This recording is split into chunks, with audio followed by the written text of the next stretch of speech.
Hello friends, எல்லோரும் நல்லா இருக்கீங்களா? நான் சூப்பராக இருக்கேன். இன்றைக்கி விட நம்ம எதை பற்றி பார்க்க போகிறோம் அப்படின்னா, நம்மளுக்கு பிளேயர்ஸ் மிஷின் போட்டோம் இல்லைங்களா?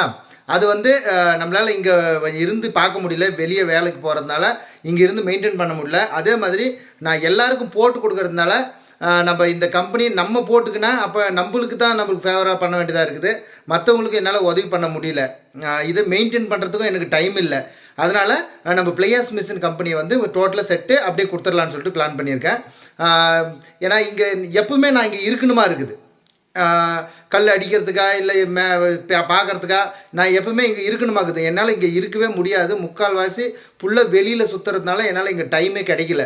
எனக்கு ஒன்றில் இந்த கம்பெனி இங்கே இருக்கிறதுக்கு என்னை பார்த்துக்கிறதுக்கு எனக்கு டைம் இல்லாததுனால எல்லாத்துக்கும் ஆளை வச்சு விட்டு அதெல்லாம் பார்த்து எனக்கு செட் ஆகலை. அதுவும் போல் எங்கள் ஊரில் தருமபுரியில் செங்கல் அதிகமாக கிடைக்கிறதுனால இந்த கல் வந்து கொஞ்சம் போகாதோ அப்படின்னு சொல்லிட்டு ஒரு டவுட்டு.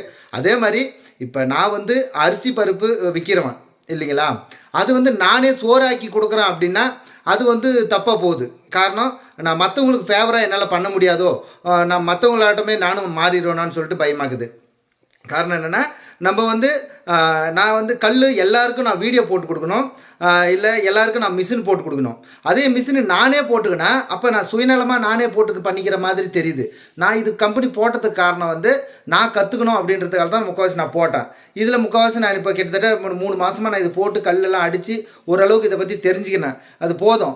வேறு யாருன்னா இதை மெயின்டைன் பண்ணுறது, உனக்கு யாருன்னா பார்த்துக்கிறதா இருந்தாலும் இதுமாரி இந்த மிஷினை வந்து ஃபுல்லி ஆட்டோமேட்டிக்கு இந்த மிஷின் வேணுன்றவங்க இந்த வீடியோவை முழுசாக பாருங்கள். நான் வீடியோ போடுறேன், வீடியோ முழுசாக பாருங்கள். வாங்க வீடியோக்குள்ளே போகலாம்.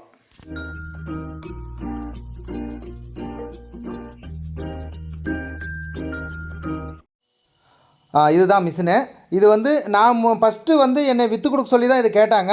சரி, நம்ம இது வந்து வாங்கிட்டு வந்து அப்படியே வைக்க முடியாது.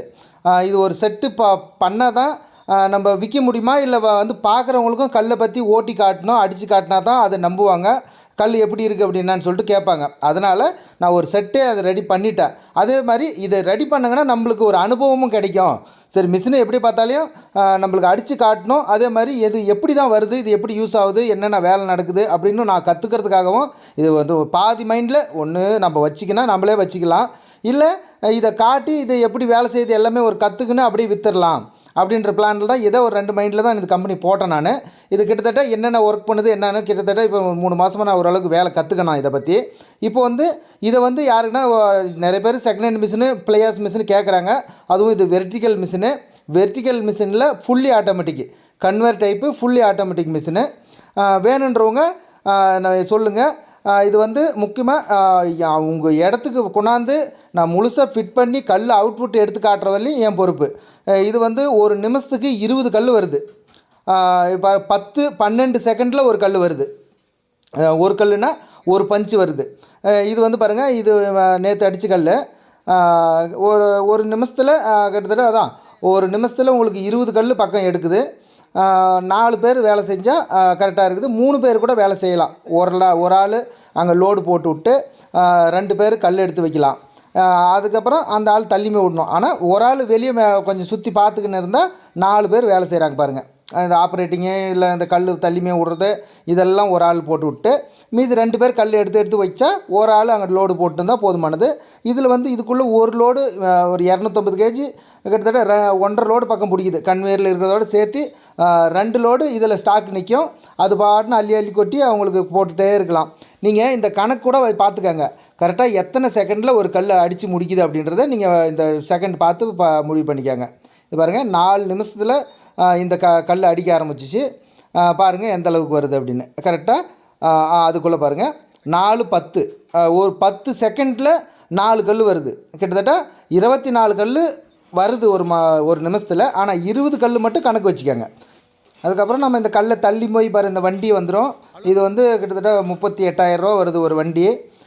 இது டோட்டல் செட்டாகவே நான் கொடுத்துட்றேன். இது வந்து நம்ம புதுசாக ஒரு 4 கல் மிஷினு இந்த மாதிரி ஃபுல்லி ஆட்டோமேட்டிக்கு புதுசாக போடுற மாதிரி இருந்தால் ஒரு கம்பெனிக்கு ஒரு ரேட் சொல்கிறாங்க.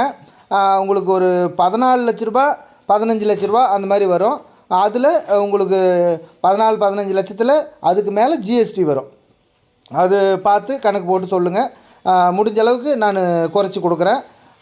இது வந்து டோட்டலாக அவங்ககிட்ட ஒரு 3 மாதம், எங்கிட்ட ஒரு 2 மாதம் இது வேலை செஞ்சுருக்கு. ஒரு 5 மாதம் 6 மாதம் வேலை செஞ்ச மிஷினுன்னு வச்சுக்கோங்க. இதுதான் இதோட வேலை. உங்களுக்கு புதுசுக்கும் இதுக்கும் பெருசாக ஒன்றும் டிஃப்ரெண்ட் ஒன்றும் இல்லை. முக்கியமாக அங்கே கொண்டாந்து ஏன்னா எடுத்துன்னு போகிறவங்களுக்கு தெரியாது. நீங்கள் ஒரு 3/4 அமௌண்ட் கட்டுங்க. வந்து இங்கே சாம்பிள் எல்லாம் பார்த்துட்டு கல்லை அடித்து பார்த்துட்டு 3/4 அமௌண்ட் கட்டுங்க. மீதி நான் அங்கே கொண்டாந்து போட்டுட்டு உங்களுக்கு எல்லாமே ஃபிட் பண்ணி ஓட்டி காட்டிட்டு மீதி அமௌண்ட் நான் வாங்கிக்கிறேன். இந்த மாதிரி நீங்கள் புது மிஷின் வாங்கினா கூட அவங்க நம்பி கொடுக்க மாட்டாங்க. ஆனால் நான் பண்ணி கொடுக்குறேன். எனக்கு மிஷின் மேலே எந்த இது ஒன்றும் இல்லை. நல்லா கல்லுலாம் ஒன்றும் பிரச்சனை இல்லை, நல்லா வந்துட்டுருக்கு. நீங்கள் முடிஞ்ச அளவுக்கு இந்த கோயம்புத்தூர் சைடு இந்த பக்கமாக இருக்கிறவங்களுக்கு கொஞ்சம் மெயின்டெனன்ஸ் கொஞ்சம் ஃப்ரீயாக இருக்கும். இந்த பக்கம் இருக்கிறவங்க நம்ம தருமபுரியிலேருந்து இந்த பக்கம் கோயம்புத்தூர் சைடு நிறைய கல் பிளேயாஸ் பிருக்கு வேக்கண்ட் இருக்குது. ஏன்னா அந்த பக்கம் செங்கல் ஃபுல்லாக நிறுத்தினால இந்த பக்கம் பொள்ளாச்சி, கோயம்புத்தூர், இந்த பக்கம் என்ன பவானிலேருந்து அந்த பக்கம் ஃபுல்லாகவே உங்களுக்கு ஈரோடு, பவானி இந்த சைடு ஃபுல்லாகவே வேக்கண்ட் நல்லாவே இருக்குது. முக்கியமாக நம்மளுக்கு நிலக்கரி சாம்பலும் நம்மளுக்கு மேட்டூரில் கிடைக்குன்றதுனால இந்த சைடு இருக்கிறவங்களுக்கு பாருங்கள் முடிஞ்ச அளவுக்கு இந்த பிளேயர்ஸ் கம்பெனி போடுறதுக்கு. நிறைய பேர் செகண்ட் ஹேண்ட் மிஷினும் கேட்டுட்ருக்காங்க. புது மிஷினு நிறைய பேர் எனக்கு ஒரு நாளைக்கு ஒரு 10 பேராச்சும் கேட்குறாங்க. நான் எல்லாருக்கும் இப்போ சொல்ல முடியாதனால நேற்று தான் இந்த முடிவே பண்ணேன். நம்ம இந்த மிஷினை வேறு ஒருத்தவங்களுக்கு போட்டு கொடுக்கலாம். நான் வச்சுட்டு சும்மா இது அதிகமாக நான் ஓட்ட முடியாது, எனக்கு டைம் கிடைக்காது. இவ்வளோ முதலீடு போட்டு நான் ஒரு இடத்துல வச்சுட்டு கிடக்கக்கூடாது. கால் பண்ணுங்கள், நான் ரேட் சொல்கிறேன். முடிஞ்ச அளவுக்கு உங்களுக்கு புதுசுக்கு இதுக்கும் ஒரு 3-4 லட்ச ரூபா உங்களுக்கு குறைச்சி கொடுக்குறேன். பார்த்து பண்ணிக்கலாம். வேணுன்றவங்க கால் பண்ணுங்கள். இது பாருங்கள், உங்களுக்கு டைம் பார்த்துக்கங்க. இது பாருங்கள் எவ்வளோ வருது கல்லுன்னு. இந்த மாதிரி பெல்ட்டில் வெளியே வந்துடும். கரெக்டாக அந்த 4 கல்லை எடுக்கிறதுக்கும் திரும்பி வர்றதுக்கும் சரியாக போகும். அதுவும் நிறைய பேர் 10 கல் 15 கல்லுன்னு சொல்கிறாங்க இல்லையா, அது தேவையில்லை. இப்போ 2 பேர் கல் எடுக்கிறாங்க. அந்த 4 கல்லை எடுத்து வச்சுட்டு திருப்பி திரும்புறதுக்குள்ளே திருப்பி 4 கல் வந்துடுது. அதே நீ 12 கல் வந்துச்சுன்னா 10 கல் வந்துச்சுன்னா அந்த 10 கல்லை எடுக்கிற டைமும் அதை வெயிட் பண்ணும். அந்த மிஷினு நிதானமாக தான் அதுக்கு தகுந்த டைம் தான் வச்சு ஆகணும். நீங்கள் அதிகமாக காசு போட்டாலையும் இவ்வளோ தான் 10,000 கல் தான் எடுக்க முடியும். கையில் எடுக்கிறதா இருந்தால் இவ்வளோ தான் கையில். இப்போ 2 பேர் ஆள் விட்டு எடுக்கிற அளவுக்கு இருக்கும். இது பாருங்கள், கிட்டத்தட்ட ஒரு 7-8 கல் ஹைட்டு நம்ம இப்போ அடுக்கலாம். கல் பாருங்கள், இங்கே ஒரு கல் எடுத்து இந்த நேற்று அடித்த கல் இது, அது இன்றைக்கி அடிச்சிட்ருக்கோம். ஒரு நாளைக்கு நாங்கள் வந்து ஒரு 3000 கல் பக்கம் எடுத்துங்க ஃபஸ்ட்டில் எடுத்ததுனால. இதுக்கு மேலே நாங்கள் டைம் அதுக்குன்னு கரெக்டாக 6 to 6 கரெக்டாக வேலை செஞ்சிங்க அப்படின்னா நீங்கள் அந்த டைமை அடிக்கும் போதே பார்த்துக்கலாம் என்ன ஸ்பீடில் வருது கல் அப்படின்றது. இது வந்து ஒரு நாள் கல் நிழலில் வைக்கிறது நல்லது. மழைக்கெல்லாம் வந்துச்சுன்னா கஷ்டம். இது அடித்து ஒரு 10 நாள் ஆச்சு கல். இது வந்து தூக்கி போட்டு டெஸ்ட் பண்ணலாம். பாருங்கள், கல் நல்லா குவாலிட்டியாக இருக்குது. நல்ல எனக்கு 10 நாள் கழித்து தான் கல் நான் டெஸ்ட் பண்ணி பார்த்துட்டு தான் அடுத்தது கல்லவே அடிக்க ஆரம்பித்தேன். கல் பார்க்கலாம், மேலே தூக்கி போட்டு பார்க்கலாம் என்ன குவாலிட்டி இருக்குது பார்க்க வாங்க. இது ஒரு கல் எடுத்து பாரு, நல்லா தூக்கி உயரமாக போடணும். இப்படி ரோட்டுக்கு வா, எம்எல் போட்ட பாரு, நேராக போயிட்டு வந்து விழுற மாதிரி போடு. இன்னொரு அடி தூக்கி போடு.